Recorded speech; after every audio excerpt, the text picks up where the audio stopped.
हे लक्ष्मी नारायण, मैंने कयाधु को अपनी पुत्री मानकर यथाशक्ति उसकी सेवा की है,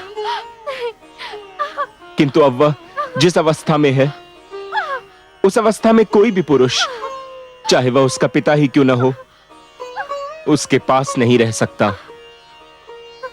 हे सर्वेश्वर, मुझे आपकी सहायता चाहिए।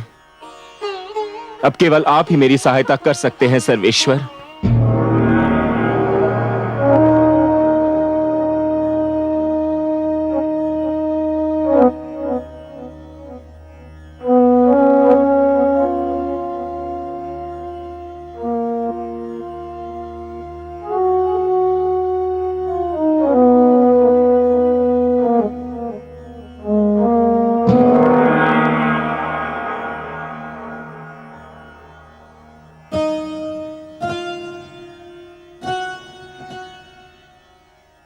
हे योग माया, आप देवर्षि के आश्रम में जाइए। महारानी कयाधु प्रसव पीड़ा की अवस्था में आ गई हैं। उनकी देखभाल का कार्यभार मैं आपको सौंपता हूं। जो आज्ञा त्रिलोकीनाथ।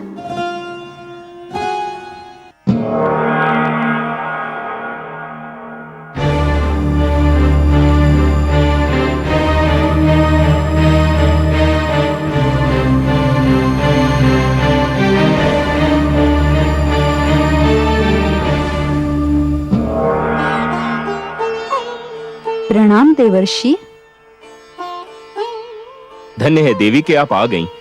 मेरे तो हाथ पांव फूल गए थे। आप चिंता न करें देवर्षि, मैं सब संभाल लूंगी। भगवान हिरण्यकशिपु की जय हो। तुमको हमारे आनंद में विघ्न डालने का साहस कैसे हुआ? कौन है ये मानव और कौन है ये स्त्री? भगवान, ये अपराधी हैं। तो इन दुष्टों का अपराध सुनाया जाए। भगवान, हमने चारों ओर आपका यह आदेश पहुंचा दिया था कि अब कोई विष्णु का नाम नहीं लेगा। तो क्या इन्होंने विष्णु का नाम लिया? नहीं भगवान, इन्होंने तो उससे भी बड़ा पाप किया है। इन दोनों ने तो अपने इस नवजात पुत्र का नाम ही विष्णु रख दिया है। अपराध, जघन्य अपराध। कड़ा दंड मिलेगा इन्हें इस अपराध का, कड़ा दंड। दोस्ते क्या हैं भगवान? दो टुकड़े कर दीजिए इस शिशु के। जन्म लेते ही विष्णु का नाम पाने का इससे कम दंड क्या हो सकता है? विष्णु पुत्र समाप्ति का इससे बढ़कर शुभारंभ और क्या हो सकता है? नहीं। तुम्हारा सुझाव हमें सुंदर लगा स्वर भानु। इसे ऐसा आतंक फैलेगा जिसे विष्णु के नाम लेवा सदा के लिए समाप्त हो जाएंगे। दो टुकड़े कर दो इस शिशु के शरीर के, दो टुकड़े कर दो। नहीं, असुर राज, आप मेरे टुकड़े कर दीजिए, लेकिन मेरे बच्चे को कुछ मत कीजिए। मेरे बच्चे को कुछ मत कीजिए।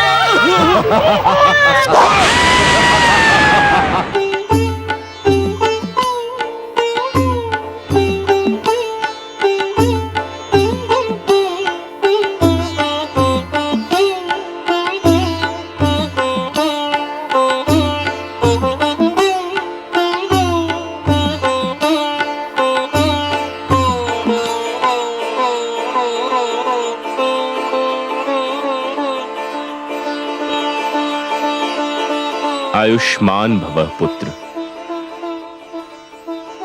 अपनी माता के गर्भ में मुझसे जो कुछ भी सुना था, सीखा था, वह स्मरण है कि भूल गए? ओम नमो भगवते वासुदेवाय। ओम नमो भगवते वासुदेवाय। बस बस पुत्र, मैं संतुष्ट हो गया। तुमने तो मेरा पूरा पाठ कंठस्थ कर लिया है। ध्यान रखना पुत्र, मैंने तुम्हें ईश्वर पर आस्था और विश्वास का मार्ग दिखाया है। यह विश्वास सृष्टि की महानतम शक्ति है।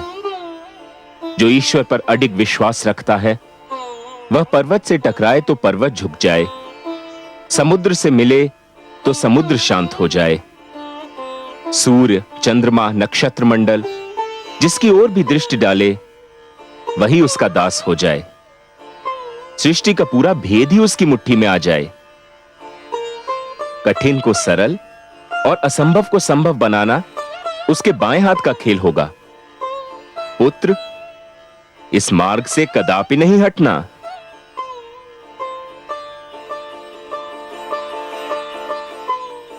लीजिए देवी, इसे इसकी माता के पास पहुंचा दीजिए।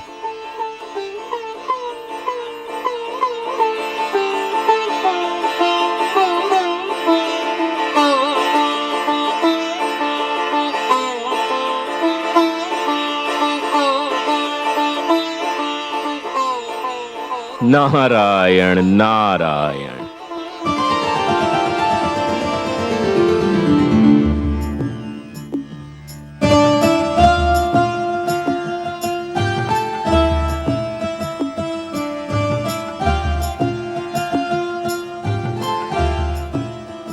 देवर्षि, मेरा कार्य पूरा हो गया। मुझे विष्णु लोक लौटने की अनुमति दीजिए। मैं आपका बहुत आभारी हूं देवी कि आप आ गईं।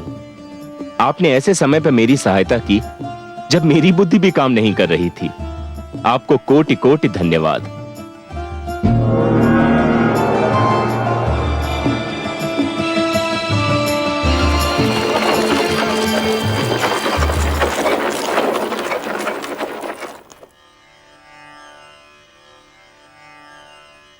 नारायण नारायण।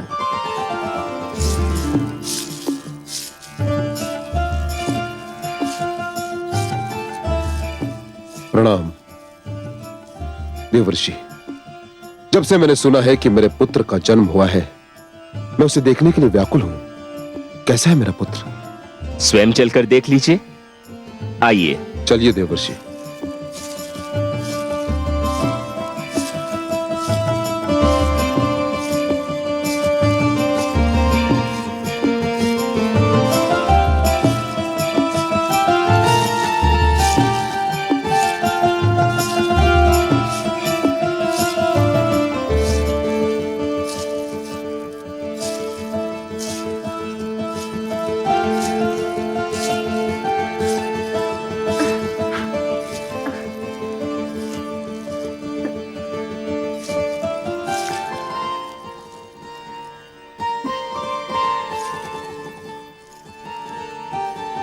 कितना सुंदर है मेरा पुत्र, कितना प्रतिभावान लगता है। देवर्षि, इसके माथे से तो तेज की किरणें फूट रही हैं। कितनी मीठी है इसकी मुस्कान। उसकी आंखें सूर्य और चंद्रमा की भांति चमक रही हैं।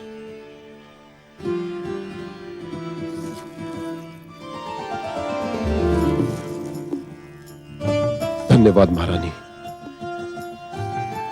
असुर वंश को इतना तेजस्वी पुत्र देने के लिए आपको कोटि कोटि धन्यवाद।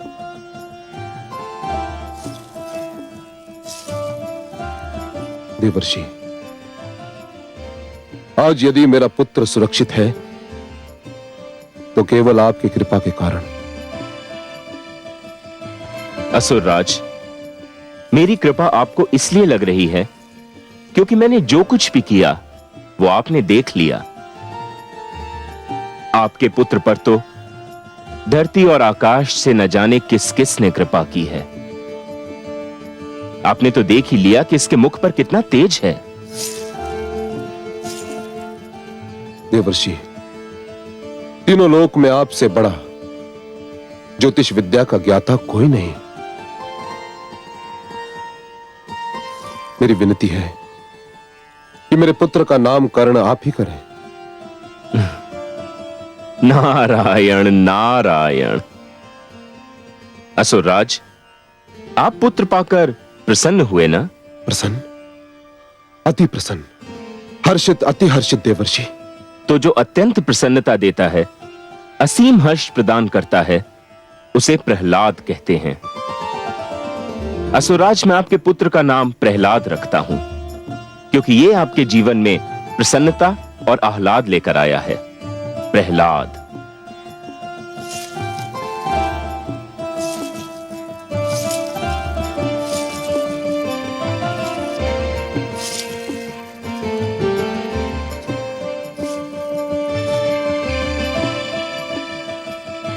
देवर्षि, बहुत सुंदर नाम सोचा है आपने, प्रहलाद, पुत्र प्रहलाद। मेरा पुत्र प्रहलाद भगवान हिरण्यकशिपु का पुत्र प्रहलाद। देवर्षि, मुझे लगता है कि मेरा पुत्र महानता में मुझसे भी आगे निकल जाएगा। हे असुरराज, मेरी ज्योतिष विद्या कहती है कि पहली बार आपके मुख से सत्य वचन निकला है। देवर्षि, मुझ में इतना साहस नहीं कि मैं आपसे कहूं कि आप मुझसे कुछ मांगे, किंतु यदि कोई इच्छा हो तो अवश्य व्यक्त कीजिए। सत्य असुरराज? सत्य, परम सत्य देवर्षि। आपकी किसी भी इच्छा की पूर्ति करके मुझे हर्ष होगा। मुझ जैसे सन्यासी की न तो कोई इच्छा होती है और न आवश्यकता, किंतु असुरराज, पुत्री कयाधु इतने दिनों तक मेरी इस कुटिया में रही कि पहली बार मुझे पुत्री मोह का अनुभव हुआ, और फिर आपके पुत्र प्रहलाद ने जन्म लेकर मेरी इस कुटिया को अपनी मधुर किलकारियों से भर दिया। मेरी ये इच्छा है असुरराज कि ये दोनों कुछ और दिन मेरी ही कुटिया में रहें।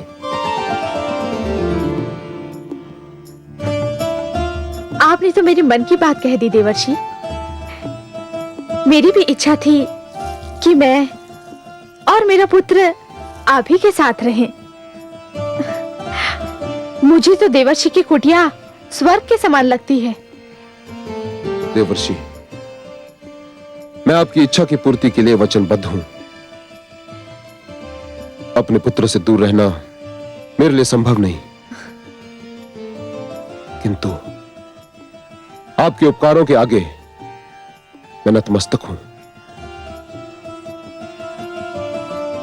मैं पुत्र प्रहलाद और महारानी को यही छोड़ जाऊंगा,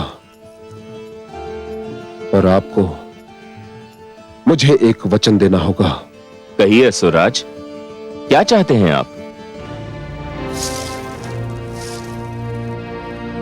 देवर्षि, मुझे विष्णु से घृणा है, अपार घृणा, और आप विष्णु भक्ति के लिए विख्यात हैं।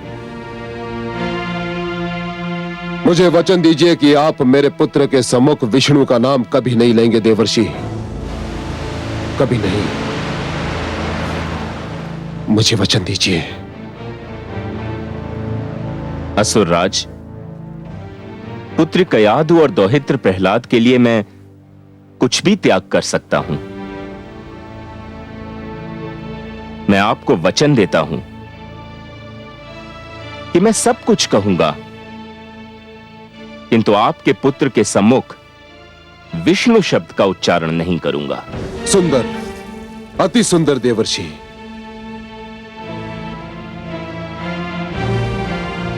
नारायण नारायण।